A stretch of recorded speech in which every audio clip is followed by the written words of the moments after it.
Halo guys, jumpa lagi dengan Pak Ijo yang masih pengangguran. Awalnya saya pengen banget bikin alur film ini, apalagi durasi film yang gak begitu lama, yaitu 1 jam 4 menit, bikin nambah penasaran pengen nonton.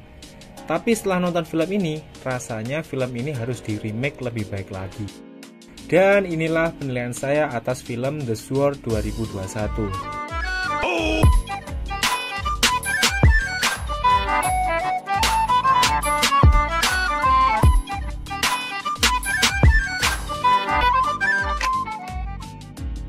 Yang pertama dari segi cerita, film ini harusnya bagus banget karena mengangkat tema kerajaan kuno serta bela diri Cina, bersentuhan dengan budaya barat yang juga kerajaan kuno. Intro filmnya pun sangat epik, menghadirkan cerita yang bikin penasaran serta animasi yang keren banget. Film ini menceritakan kemunculan Raja Kegelapan akibat keserakahan manusia yang terus berperang antara blok barat dan blok timur. Maksud saya di film ini. Dan Raja Kegelapan hanya dapat dikalahkan dengan pedang legendaris yang ada di kerajaan timur, dengan menggabungkan dua darah keturunan dari Raja kuno. Selain itu, karakter utama melihatkan perkembangan kekuatannya, ditambah karakter pendukung juga sering muncul di sini. Yang sangat disayangkan dari film ini adalah ceritanya terkesan terburu-buru, sering gonta-ganti scene juga. Dan bahkan ada adegan pertarungan yang awalnya siang hari matahari menyinari semua perasaan cinta, tapi mengapa tiba-tiba jadi gelap? Ditambah lagi, tidak diperlihatkan bagaimana pedang legendaris itu dapat aktif. Malah tiba-tiba sang karakter utama dapat membunuh Raja Kegelapan Alta. Yang kedua dari segi pendalaman karakter. Kalau dari segi kostum, saya akui ini film udah termasuk oke banget. Hanya saja dari pendalaman karakternya yang kurang.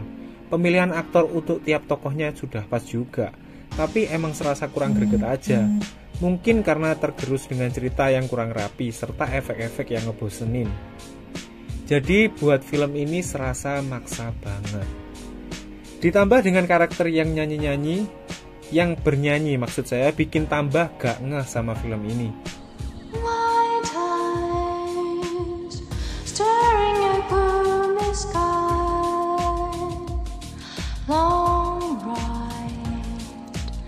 Praying for shelters to hide.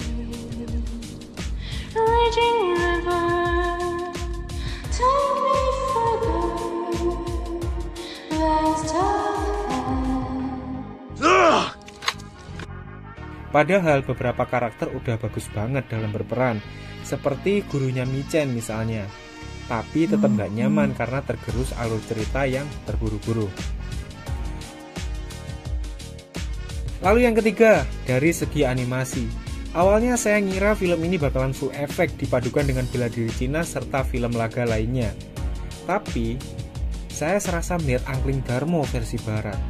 Sumpah, intronya bikin atur posisi dan menikmati. Tapi di bagian akhir film yang full perang, pasukan musuh animasinya kaku banget untuk sekelas film yang angkat cerita segini bagusnya. Apalagi ada naga yang tengkorak doang. Itu bikin film ini tambah aneh. Andai saja animasinya keren banget seperti The Lord of the Ring, pasti dah film ini kompor gas. Mungkin itu saja yang bisa saya ulas dari film ini. Untuk rating juga belum saya temukan. Hanya saja saya berharap dengan film dengan cerita sebagus ini harusnya bisa tampil lebih powerful lagi. Yuk semangat yuk di 45 menit babak kedua.